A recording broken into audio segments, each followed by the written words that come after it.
Are you lapping up all this real-life mission to Mars anticipation? Can you envisage all our future tech hailing from the Red Planet? Or are you just a fan of the Imperium and its technology? Well, then you've come to the right place. I'm your narrator Benji, and this is the primer you need in your life for the new Adeptus Mechanicus Codex. But one small disclaimer before we begin: this is not a review of the book, but more of a translation of exactly what you're getting yourself into when opting to pursue this collection of datasheets. It will give you a much clearer starting block of information than you would ever get flipping back and forth 40,000 times between the pages. So who are the Adeptus Mechanicus? Well, put most simply, they are the technological arm of the Imperium of Man, a vast empire controlled by the lifeless spirit of the Emperor on the Imperium's homeworld of Terra.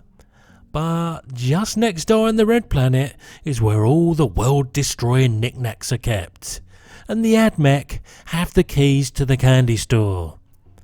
Retaining a level of independence and deviance from the exclusive worship of the Emperor, their religion is one of reverence to the seeming perfection of the machine, employing heavy weaponry as the backbone of what is still a more shooty army than anything else. They also have their own military arm, the Skitari, though that see them rounding out their mechanical functions on the battlefield. Starting from the tippy top then, this little codex requires you to pick one of the 7 available forge worlds and give each unit that respective keyword, as is usual, in order that you can gain a bunch of good shizzle. Furthermore, to be an Adeptus Mechanicus detachment, you need to use units exclusively from this codex, with a couple of caveats. Agent of the Imperium keyworded models and unaligned models neither upset the apple cart or ruin your perfect little detachment. But as you would expect, neither do they gain the aforementioned good shizzle. Furthermore, you can take one super heavy auxiliary detachment that has a Questor Mechanicus, aka Imperial Knight or Armiger in it, for every normal AdMech detachment you take, so long as you abide by the force organisation limitations relevant to the battle size you're participating in, and you pay the command points for it. This is important for one reason alone: so that said detachment can take advantage of some of the aforementioned good shizzle. Oh, and if that was all a little bit long-winded and confusing, let's chill things out a bit and mention that all troop units, bar none, get the objective secured special rule. No, some do, some don't BS here. So each of the 7 available forge worlds give you access to detachment-wide, with the exception of servitors, special abilities they call dogmas, but also warlord traits and relics named Arcana Mechanicum. They also get an exclusive stratagem to use that gives them some extra flavour. However, like more recent codices, you can also create your own forge world, specifically to get your own unique dogma, and there are some nice tables to help you do so. From the top then we have the imaginatively titled Forge World Mars, whose belief in their superiority in the eyes of the machine god is absolute.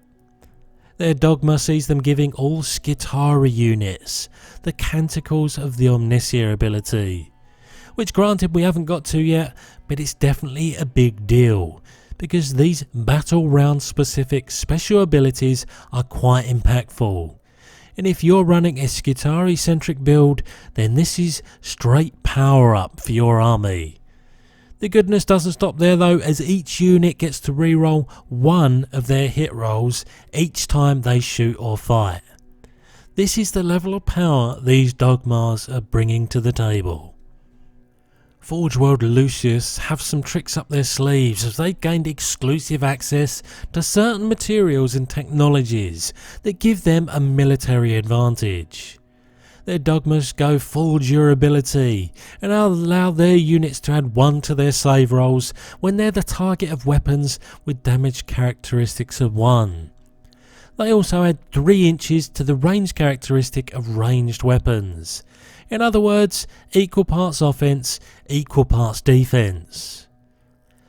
Agrippina find themselves entrenched on the front lines, near the Eye of Terror, one of the key doorways that Chaos forces use to invade real space.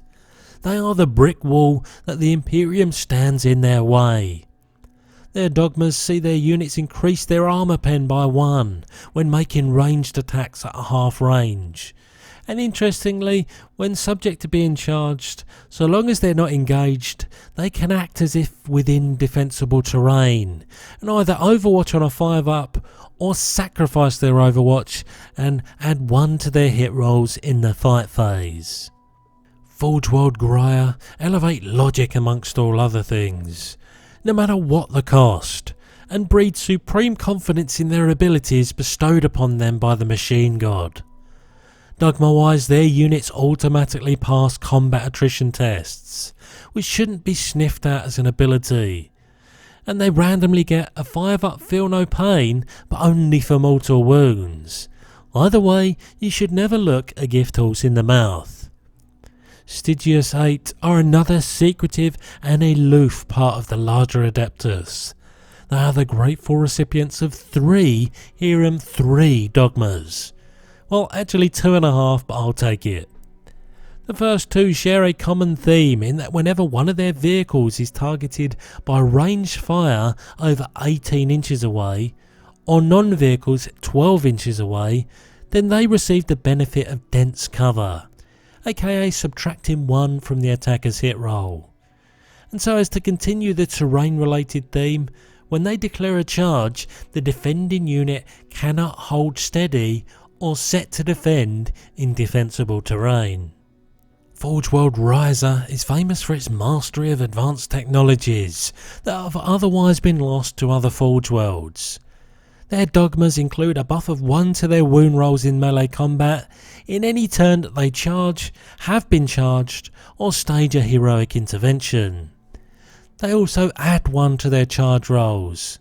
Now at this point I must say I'm really impressed with how distinct all of these dogmas have been. But finally, the gloriously titled Metallica with 1L are of the zealous type, citing Job 1 as the purging of unholy sites from the machine god's realm. These little piggies have another 2.5 dogmas. Again, the first 2 are variations on a theme. Suffering no to hit roll penalties when firing assault guns after having advanced, and the same for firing heavy weapons after they've moved. They also debuff enemy units in engagement range as if they were at half strength, making the loss of more models in the morale phase more likely for your opponent. So whilst that gives you 7, plus the create your own choices, there are some other bells and whistles to the codex. Outside of the usual stratagems, warlord traits, relics and objectives are, for example, holy orders, of which there are 4 to choose from, and they allow you to upgrade any of your tech priests, at a cost of power or points of course, anywhere between 1 and 2 power or 25 and 30 points. All of the orders then confer an ability and a progressive ability that you can upgrade or side grade dependent on your point of view at the cost of an action during the battle. The 4 orders are Genitors, Logi, Magi and Artisans, and they allow you to discount one type of stratagem by 1 CP once per battle, and they have that changeable progressive ability that I would say are on a similar power to the dogmas, except it of course only benefits the tech priest. Which leaves us just enough time to talk about the 2 most commonly applied abilities across the length and breadth of the datasheets. Both of these again variations on a theme, whereby you strategize and pick one of these at the start of each battle round. Thankfully this isn't something you've got to map out before the battle starts like some other codexes, nudge nudge wink wink. The first are Doctrina imperatives, which you only get if there's a unit with the Doctrina assembler keyword on the battlefield at the start of the round. These are basically all of your characters, all but one of which are in HQ slots. One thing to note is there are only 4 of them, which, because you can only ever pick one you've not chosen before, means at best you'll only use them during 4 of the 5 battle rounds. That being said, the interesting thing is that they give a unit both a buff and a debuff. For example, the Protector Imperative improves the unit's ballistic skill by 1 for the round, but reduces their weapon skill by 1. The Machine God giveth, and the Machine God taketh away. For that reason, although they're flavourful and helpful in most situations, you're not guaranteed to use them every turn. The second then are the Canticles of the Omnisia that we mentioned when talking about Forge World Mars. If you've been paying attention, these can be found then on all units except Skitari, unless you're playing with Mars of course, and that big chunk of datasheets also receive these 6 available army-wide buffs. Yet thankfully you don't need to pick one for each unit each battle round. And once again you can only use each one once per battle. But because of the number available, you'll likely play one each round, as there's no downside to not doing so. And because they're army-wide, or at least partially army-wide, I'll give them a quick rundown. Shroud Psalm gives units the benefits of light cover. Chant of the Remorseless Fist adds 1 to strength characteristics during melee attacks. Incantation of the Iron Soul ignores any modifiers during combat attrition tests, and gives a 5-up Feel No Pain against mortal wounds, which in turn gives Forge World Graia units an improved 4-up Feel No Pain than their Dogma would normally have given. Benediction of the Omnisia allows you to re-roll 1 and only 1 of each hit roll, wound roll and damage roll when a unit shoots. Invocation of Machine Vengeance allows you to roll 2d6 when advancing and 3d6 when charging, and discarding the lowest result. And Litany of the Electromancer reduces enemies' melee hit rolls by 1. All in all, a great deal of flavour once again. I think that however just about does it for the key points you need to understand what you're getting yourself in for in what is now a very well-rounded codex, further establishing Adeptus Mechanicus as a fully fledged and fleshed out army. I hope this has shone the light on the basics of what this considerable tome brings to the table. Let me know in the comments if you've enjoyed the format of this new series, and I dare say we'll be back for more of this sort of stuff. But expect very soon the commencement of our army building guide for the Machine God worshippers. Alas, I have been your host Benji, and this video has ended.